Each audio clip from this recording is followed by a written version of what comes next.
కాస్త ఓపిక నశించి ఉంటుంది, లేదంటే నీరసం వచ్చి ఉంటుంది. నేను అంతా ట్రోల్ చేశారు పవన్ కళ్యాణ్ గారిని, మామూలుగా ట్రోల్ చేయరు, భయంకరంగా ట్రోల్ చేశారు. సరేలా ట్రోల్ చేస్తే చేసుకున్నారు అని చెప్పేసి అని పెద్దగా పట్టించుకోవాలా. ఇవాళ ఒకడు మాట్లాడుతూ ఉంటూ ఎందుకు అంటే పవన్ కళ్యాణ్ గారు సాంప్రదాయాలను పాటిస్తూ తన కూతురు చేత చిన్న కూతురు చేత డిక్లరేషన్ పైన సంతకం పెట్టిస్తూ గార్డియన్గా ఆయన కూడా పెట్టాడు. అంటే ఆ పాప మైనర్ కాబట్టి గార్డియన్గా ఆయన కూడా పెట్టాడు. అది సాంప్రదాయాలను పాటించడు, గౌరవించడు నన్ను. ఇవాళ ఒకడు మాట్లాడట్లా, మళ్ళీ దానికి కూడా వక్రీకరణ. దానికి ఏమైనా వక్రీకరిస్తున్నారంటే పవన్ కళ్యాణ్ ఈ పరిస్థితులు వెళ్ళడం అవసరమా?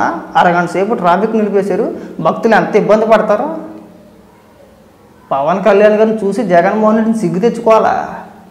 జగన్మోహన్ రెడ్డిలాగా వంకలు పెట్టలా, సంతకం పెట్టమంటే నాది మానవత్వం, నా కులం మానవత్వం అని చెప్పి రాసుకోండి, నా మతం మానవత్వం అని చెప్పి రాసుకోండి, నేను సంతకం పెట్టనని చెప్పాను. అలా ఆచారాలను గౌరవిస్తూ సాంప్రదాయాలను పాటిస్తూ తన కుమార్తె చేత సంతకం పెట్టి గార్డియన్గా ఆయన కూడా పెట్టాడు.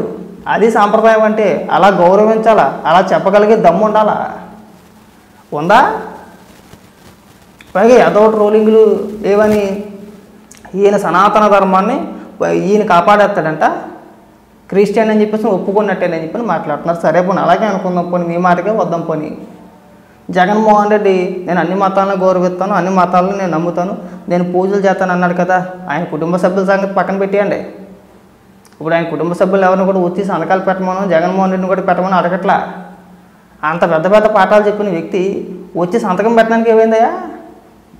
ఒక్క చిన్న సంతకమే కదా అడిగింది. దానికి ఎంత యాగి చేశాడంటే నానా యాగి చేశాడు సంతకం పెట్టడానికి. ఇలా ఒక నా కొడుకు మాట్లాడుతూ ఒట్టు వైసీపీ సోషల్ మీడియా మొత్తం సైలెంట్ అయిపోయింది దెబ్బకి. పవన్ కళ్యాణ్ గారి దెబ్బకి సోషల్ మీడియాలో మురిగితే ఒట్టు. ఇప్పుడు ఏంటి మళ్ళీ కొత్తగా ఆయనే ఒప్పుకున్నాడు కదా క్రిస్టియన్ అని చెప్పేసి అని మాట్లాడుతున్నాడు. సరే మీరు ఎన్ని రకాలుగానే ట్రోల్ చేసుకొని కాదనట్లా, కానీ జగన్మోహన్ రెడ్డి లాగా పవన్ కళ్యాణ్ గారు తప్పించుకోలేదు కదా. చెప్పాడు, వంకలు చెప్పాడు ఆయన.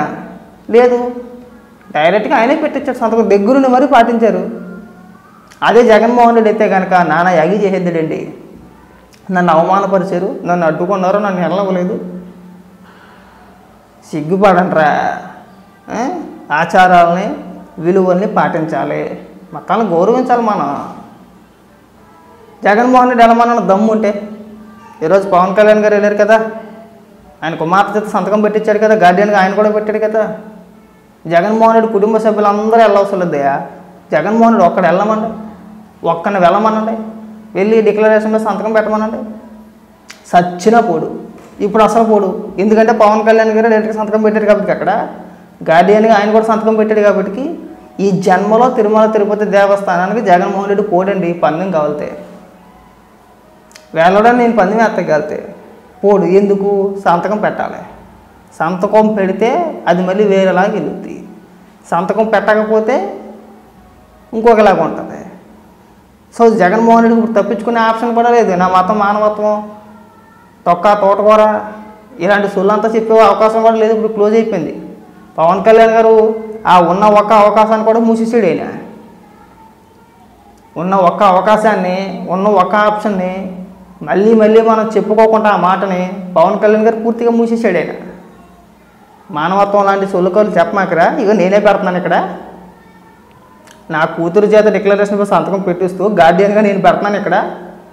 ఇంకా సొల్లు మాటలు చెప్పమాకు, డైరెక్ట్గా వచ్చి సంతకం పెట్టి దర్శనానికి వెళ్ళని చెప్పేసి అని ఆయన క్లియర్గా చెప్పేశాడు. ఇక్కడ ఇటు జీవితంలో వెళ్ళాం. ఇంకా జగన్మోహన్ రెడ్డి జీవితంలో పోడాను, ఇంకా పోలేడు కూడా. ఇంకా వెళ్తే ఖచ్చితంగా డిక్లరేషన్ సంతకం పెట్టాలి, అందుకనైనా సరే వెళ్ళడం. ఇప్పుడు మాట్లాడంటారా, మనం ట్రోల్ చేయాల్సింది పవన్ కళ్యాణ్ గారినో పవన్ కళ్యాణ్ గారి కూతురులో కాదు. ఏమయ్యా జగన్, పోనీ జగన్ అన్నాను, జగన్ అన్న ఇగో పవన్ కళ్యాణ్ వెళ్ళాడు, వాళ్ళ కూతురు చేత డిక్లరేషన్ మీద సంతకం పెట్టించాడు, గార్డియన్గా ఆయన సంతకం పెట్టాడు. సింపుల్గా అయిపోయింది. ఎలాంటి హంగు ఆర్భాటం లేదు, పెద్ద హడావలు లేదు, మీడియాలో హైప్ తెచ్చుకోలేదు, కార్యకర్తలు బంద్ చేయించుకోలేదు, ఏమీ లేదు కదా. సింపుల్గా సాధారణంగా ఒక సాధారణ వ్యక్తులకు వెళ్ళి నీట్గా సంతకం పెట్టి వెళ్ళిపోయారు కదా. అలా వెళ్ళమను, అలా వెళ్ళడు. దాన్ని పెద్ద యాగి చేస్తాడు, దాన్ని వచ్చి ఏడ్చేస్తాడు, మొండేడుపులు ఏడ్చేస్తాడు, ప్రెస్ మీట్ పెట్టి మొండలా ఏడ్చేస్తాడు. నన్ను డిక్లరేషన్ అడుగుతారా, నా మతం మానవత్వం రాసేసుకుంటాయి. పెద్ద పెద్ద డైలాగులు, సినిమా డైలాగులు ఎందుకురా సంతకం పెట్టరా ఉండా అంటే సంతకం పెట్టలేడు. మీరేమో ఇక్కడ ప్రతి ఒక్కరినే ట్రోల్ చేసాడు. నేను పవన్ కళ్యాణ్ గారు మెట్లు ఎక్కేటప్పుడు కొద్దిగా అవస్థ పడ్డారని చెప్పేసి వీళ్ళ ట్రోలింగ్లు ఏంటంటే, అబ్బా మామూలు ట్రోలింగ్లకి దేవుడు ఉన్నాడు, దేవుడు చూసుకుంటాడు. అరే దీక్షలో ఉన్న వ్యక్తి ఆ మాత్రం నాలెడ్జ్ లేకపోతే ఎలాగా, ఆ మాత్రం బుర్ర లేకపోతే ఎలాగా, ఆ మాత్రం మనం తెలుసుకోవద్దా? జగన్మోహన్ రెడ్డి కాంగ్రెస్కి వెళ్తాడు మొట్టమొదట, తర్వాత మళ్ళీ ఈ వెళ్ళాము మనం వెళ్ళామని చెప్పేసి అని కాలు నొప్పి అన్నాడు. అవునా? మొత్తానికి ఎగ్గొట్టేసాడు కదా, వెళ్ళిందే లేదు కదా అసలు. మరి ఎవడకరా మీరు పాఠాలు చెప్పేది ఇక్కడ? మీరా పాఠాలు చెప్పేది? ఇవాళ జగన్మోహన్ రెడ్డి ఏం మాట్లాడుతున్నారా ప్రెస్ మీట్ పెట్టి, ప్రెస్ మీట్ కూడా కాదు మీ నాయకులతో మాట్లాడుతూ, అక్కడైనా సరే నిజాలు మాట్లాడుతున్నాడా? కనీసం మీ నాయకులతో కూడా నిజాలు మాట్లాడట్లా, వాళ్ళకు కూడా వాస్తవాలు చెప్పే ప్రయత్నాలు చేయట్లా, వాళ్ళ దగ్గర కూడా అబద్ధాలే మాట్లాడుతున్నారు, వాళ్ళకు కూడా సొల్లే చెప్తున్నాడు, అన్ని అబద్ధాలే మాట్లాడుతున్నాడు, వాళ్ళ దగ్గర కూడా అబద్ధాలే మాట్లాడుతున్నాడు రా. ఒకసారి చూడకపోతే ఒకసారి చూసి తగలాడండి వెళ్ళి. పచ్చి అబద్ధాలు ఏ విధంగా మాట్లాడుతున్నాడు ఒకసారి వెళ్ళి చూడండి అక్కడికి వెళ్ళి. మీరే నష్టపోతారో. మీరు ఏమనుకుంటున్నారు ఏంటంటే మన జగనన్న మళ్ళీ ముఖ్యమంత్రి అయిపోవాలి, ఎరగదీసేయాలనుకుంటున్నారు. కానీ జగన్మోహన్ రెడ్డి రాష్ట్ర రాజకీయాల్లో ఉంటే ప్రతి ఒక్క సామాన్యుడు నష్టపోతాడు. ఎదవల్ల అలా తెలుసుకొని ఫస్ట్ మీతో సహా. మీరు కూడా రాష్ట్రంలో ఒక భాగమే కదా, మీకు ఆ విషయాలు తెలియట్లా. మాట్లాడితే పథకాలలాగా పనిచేసాడు, పథకాలు మాత్రం ఇచ్చాడు అప్పులు చేసి, రాష్ట్ర అభివృద్ధిని ఎక్కడికక్కడ పాతాలను తొక్కేసాడు. అది ఏ విషయంలో అయినా సరే, పరిశ్రమల విషయంలో అయినా సరే, ఇంకొక విషయంలో అయినా సరే, ఏ విషయంలో అయినా సరే రాష్ట్రాన్ని అభివృద్ధి పరంగా పాతాళానికి తొక్కేసాడు జగన్మోహన్ రెడ్డి. మళ్ళీ మన రాష్ట్రం కోలుకోవాలంటే దాదాపు ఒక 10-15 ఏళ్ళు పట్టుద్ది. జగన్మోహన్ రెడ్డి చేసిన అరాచక పరిపాలనకి 10 లక్షలకు పైగా అప్పు చేసాడండి.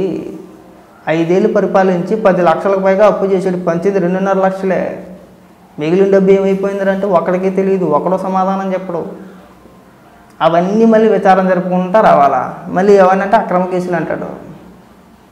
ఇవాళ మద్యం గురించి మళ్ళీ మీరు మాట్లాడుతున్నారు. నువ్వు మాత్రం కల్తీ మద్యం అమ్మేయచ్చు, అలా కాదని చెప్పేసి ప్రభుత్వం ఏర్పడిన తర్వాత ఇతర రాష్ట్రాల్లో ఏదైతే మద్యం పాలసీ ఉందో అదే పాలసీని మనం అమలు చేద్దామని చెప్పేసి ఒక నిర్ణయం తీసుకొని కొత్త పాలసీని తీసుకొస్తే మీరు చేసేది ఏంటంటే చంద్రబాబు నాయుడు గారు అమ్మేసుకుంటారా? చంద్రబాబు నాయుడు గారు బ్రాండ్లు అమ్మేసుకుంటాడా? మీలాగా ప్రభుత్వం అమ్మేయట్లా డైరెక్ట్గా. జగన్మోహన్ రెడ్డి ముఖ్యమంత్రిగా ఉండగా డైరెక్ట్గా ప్రభుత్వం చేత అమ్మించేసాడు. ఇక్కడ ఆ కార్యక్రమాలు చేయట్లా. కాబట్టి ఏంటంటే ఈ విష ప్రచారాలు మానేసి మూసుకొని ఉంటే బాగుంటుంది. మద్యం గురించి ఈ మిగిలిన వాటి గురించి మీరు ఎంత తక్కువ మాట్లాడితే అంత మీకే మంచిది, మీరు ఎంత ఎక్కువ మాట్లాడితే అంత మీకే చెడ్డ.